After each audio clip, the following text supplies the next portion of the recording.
বিসমিল্লাহির রহমানির রহিম। আসসালামু আলাইকুম ওয়া রাহমাতুল্লাহি ওয়া বারাকাতুহু। বিডি পাওয়ারফুল চ্যানেল থেকে সবাইকে সালাম জানাই। আলহামদুলিল্লাহ সবাই ভালো আছেন ইনশাআল্লাহ। তো আজকে আপনাদের জন্য একটি শক্তিশালী মহাশক্তিশালী নাগিন সাধনা নিয়ে আসছি, যে সাধনা পৃথিবীর শ্রেষ্ঠ সাধনা ইনশাআল্লাহ। তো এই আমলটা করার জন্য অবশ্যই সবকিছু প্রয়োজনীয় সবকিছু বলবো ইনশাআল্লাহ। শুরু থেকে শেষ পর্যন্ত দেখতে থাকুন না টেনে। তো এখনই আমার চ্যানেলটা যদি সাবস্ক্রাইব করে না থাকেন তাহলে অবশ্যই সাবস্ক্রাইব করে দিন, পাশে থাকা বেল নোটিফিকেশন বাজিয়ে দিন যেন নতুন নতুন ভিডিও দিলে আপনার মাঝে চলে যায়। তো চলুন।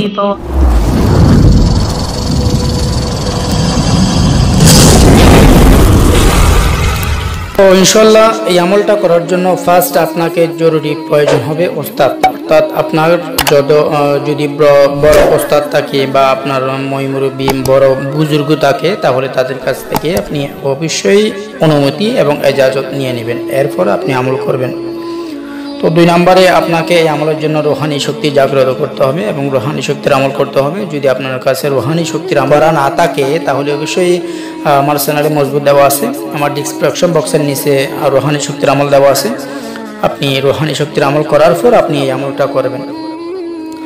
2 নম্বরে আপনার এই আমলের কথা কেউ জানতে পারবে না, অর্থাৎ আপনি ছাড়া এবং আপনার যার থেকে আপনি ইজাজত নেবেন বা অনুমতি নেবেন, যদি আমার থেকে নেন তাহলে আমি এবং আপনি ছাড়া কেউ জানবে না, এবং আপনি অন্য কেউ থেকে নিলে সেই এবং আপনি ছাড়া কেউ জানবে না। কিন্তু সেই মানুষটা যেন ভালো বড় ওস্তাদ হয়, তাহলে আপনি অবশ্যই আমলটা করতে পারবেন।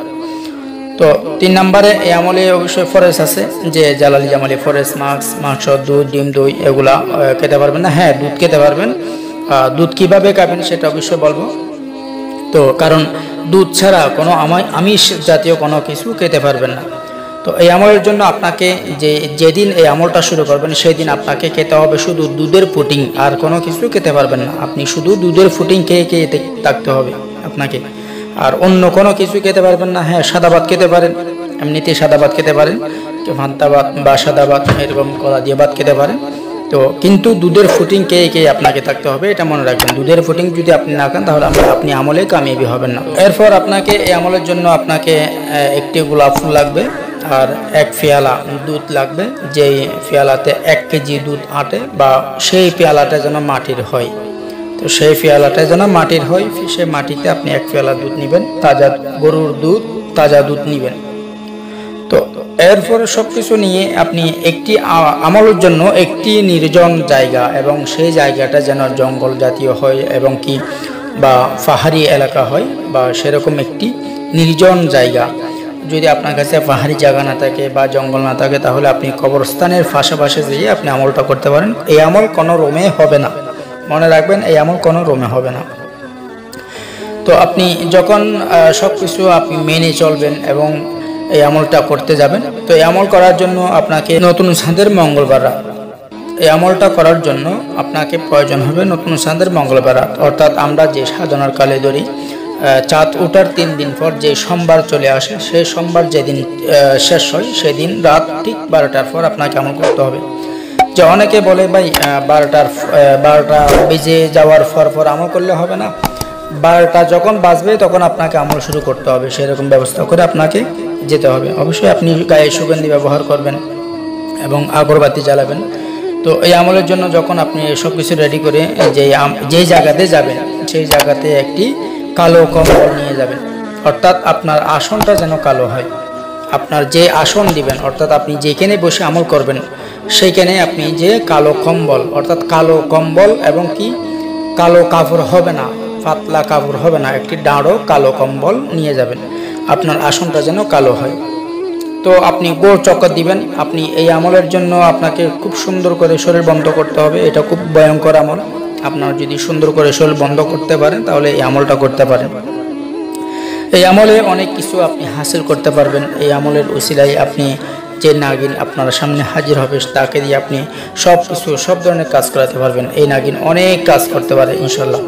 তো এটা খুব পৃথিবীর শক্তিশালী নাগিন সাধনা। তো এই আমলটা খুব শক্তিশালী আমল, এই আমল খুব ভয়ঙ্কর আমল। আপনি যদি বুকে সাহস থাকে অবশ্যই আমল করতে যাবেন, যদি আপনার কোনো সাহস না থাকে তাহলে কোনো আমল করতে যাবেন না।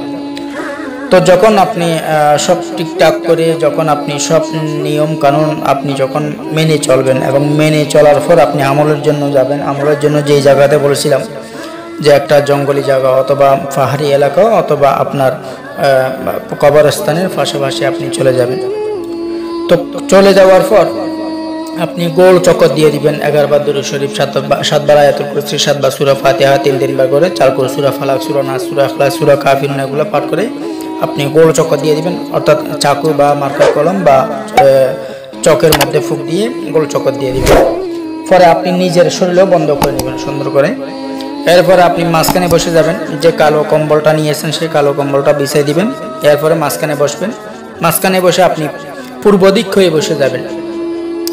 রেজাউল গাইবকে আপনি অবশ্যই সালাম দিতে পারেন। যদি রেজাউল গাইবকে আপনি সালাম দিতে না পারেন ও সমস্যা নাই, এটা হিন্দু মুসলিম বড় খ্রিস্টান সবাই আমল করতে পারবে। এই আমলটা কোনো কুফরি কালাম না, এই আমলটা অবশ্যই আপনি করলে কোনো গুনাহ হবে না। এই আমল সহিভাবে শুদ্ধভাবে করলে, অবশ্যই শুদ্ধভাবে করলে আপনি কামিয়াবি হবেন ইনশাল্লাহ। তো যখন আপনি পূর্ব দিক হয়ে বসে যাবেন তখন আপনাকে একটি মন্ত্র পাঠ করতে হবে। মন্ত্র পড়ার আগে ও পরে কোনো কিছু পড়তে হবে না। যে মন্ত্রটা আমি বলতেছি সেই মন্ত্রটা আপনি মন্ত্রটা ভালো করে শুনুন, এরপর আপনারা আমল করবেন। মন্ত্রটা ভালো করে মুখস্থ করে উচ্চারণ ঠিক রেখে আমল করবেন। যে মন্ত্রটা পড়বেন ওম ফুহা পদ্মিনী মুখী সোহা, অর্থাৎ এখানে আমি বলছিলাম ওম ফুহা, তো লাস্টে যে হাটা বলছিলাম ফুহা, তো সে ফুহা এই হা শব্দটা ফুর সাথে মিলাই পড়বেন একসাথে, অর্থাৎ ওম ফুহা পদ্মিনী মুখী সোহা। আমি আবার বলতেছি ওম ফুহা পদ্মিনী মুখী সোহা। আমি এখানে লিখে দিয়েছি, ভালো করে মনের যোগ দিয়ে আপনারা মন্ত্রটা পাঠ করবেন এবং মুখস্থ করে এরপর আপনারা আমল করতে যাবেন। তো এই মন্ত্রটা আপনাকে 8000 বার পাঠ করতে হবে। মন্ত্রটা 8000 বার পাঠ করতে হবে। ওম ফুহা পদ্মিনী মুখী সোহা এভাবে পাঠ করবেন। 8000 বার পাঠ করার পর আপনি আপনার সামনে একটি নাগিন চলে আসবে। সেই নাগিন রক্তাক্ত অবস্থায় চলে আসবে। আপনি অবশ্যই দেখে হয়তো ভয় পাবেন, কিন্তু ভয় পাবেন না, আপনি সাহস রেখে আমল করবেন, তাহলে আপনি কামিয়াবি হবেন। তখন আপনার সামনে চলে আসবে। তো চলে আসার পর আপনি ওনাকে আপনার মাতা হিসেবে গ্রহণ করে নিতে হবে। মনে রাখবেন এখানে কোনো, আমি আগে বলছি এটা কোনো কুফরি কালাম না। আপনি অবশ্যই যে আমলটা করতেছেন সেই আমলের উদ্দেশ্য নিয়ত সব কিছু ঠিক রেখে আমল করবেন। আপনি এই আমল যখন করবেন, যখন কামিয়াবি হবেন, তখন আপনার সামনে যখন চলে আসবে তখন আপনাকে মাতা হিসেবে গ্রহণ করে নিতে হবে। আপনাকে জিজ্ঞেস করবে, আপনাকে সালাম দিবে। যদি সালাম না দেও আপনাকে জিজ্ঞেস করবে যে আপনি আমাকে কি জন্য স্মরণ করছেন, তখন আপনাকে বলতে হবে যে আপনি আমার মাতা হয়ে থাকবেন। সেভাবে যখন বলবেন উনি খুশি হয়ে যাবেন। উনি যখন খুশি হয়ে যাবেন তখন আপনি অবশ্যই ওনাকে রাজি করাবেন বা সব কিছুর কথা বলবেন, বা আপনি কীভাবে ওনাকে কী জন্য মাতা হিসেবে রাখতে চান সব কিছু বলে দিবেন। এরপর উনি খুশি হয়ে প্রথমে আপনি যখন উনি আসবে, উনি যখন আপনাকে সালাম দিয়ে দিবে, তখন উনি যখন আপনার সামনে চলে আসবে তখন আপনি অবশ্যই ওনাকে, উনি যদি সালাম দেয় সালামের উত্তর দিবেন। যদি উনি সালাম না দেয় তাহলে ওনাকে সালাম দিবেন, উনি সালামের উত্তর দিবেন। এরপর ওনাকে মাতা হিসেবে গ্রহণ করে নেবেন। অর্থাৎ উনি জিজ্ঞাসা করবে যে আপনি আমাকে কি জন্য স্মরণ করছেন, তখন আপনি বলবেন যে আপনি আমার মাতা হয়ে থাকবেন। তখন আপনি মাতা হিসেবে গ্রহণ করে নিতে হবে। তো এরপর উনি খুশি হবেন। যখন উনি রাজি হবেন তখন ওনাকে প্রথমে আপনি গোলাপ ফুল দিয়ে দিবেন একটি। যে গোলাপ ফুলটা নিয়েছেন সে গোলাপ ফুল দিয়ে দিবেন ওনার মাথায়। এরপর আপনি যে দুধগুলো নিয়েছেন সে দুধগুলো দিয়ে দিবেন। সে দুধগুলো দেওয়ার পর উনি খুশি হয়ে আপনাকে 5টি স্বর্ণের মুদ্রা দিবে। 5টি স্বর্ণের মুদ্রা। যদিও 5টি না দেয় তাহলে অবশ্যই 5টি যদি না দেয় তাহলে 3টি আপনাকে স্বর্ণের মুদ্রা দিবে। সেই স্বর্ণের মুদ্রা আপনি যখন নেবেন, কিন্তু যেদিন নেবেন, আপনি যেই দিন দিবে সেই দিন আপনাকে খরচ করতে হবে। এটা মনে রাখবেন যে আপনি ওইটা মনে করবেন না যে আমি জিনিসটা নিয়ে আমি লুকাই রাখবো বা আমি জমা রাখবো, এটা করবেন না।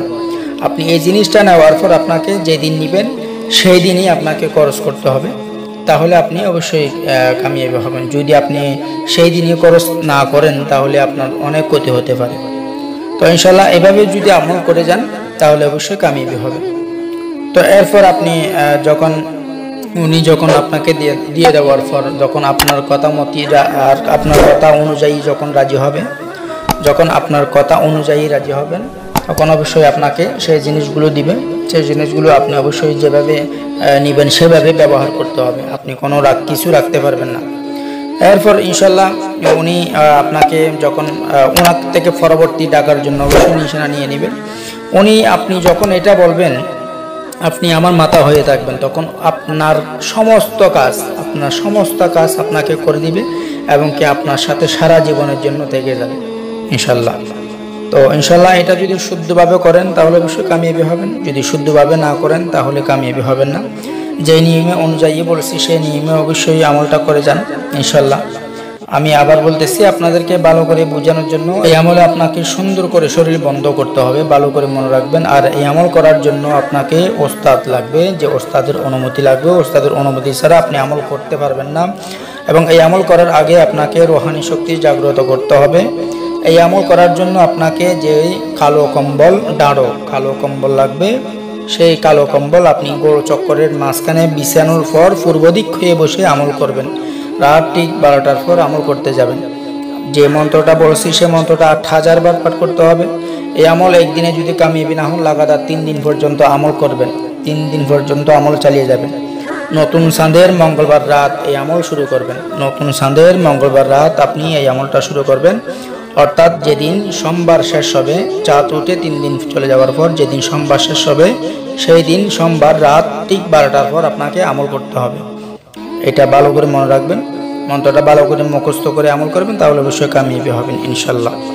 তো ভালো থাকুন। আসসালামু আলাইকুম ওয়া রাহমাতুল্লাহি ওয়া বারাকাতুহু। জাযাকাল্লাহু খাইরান।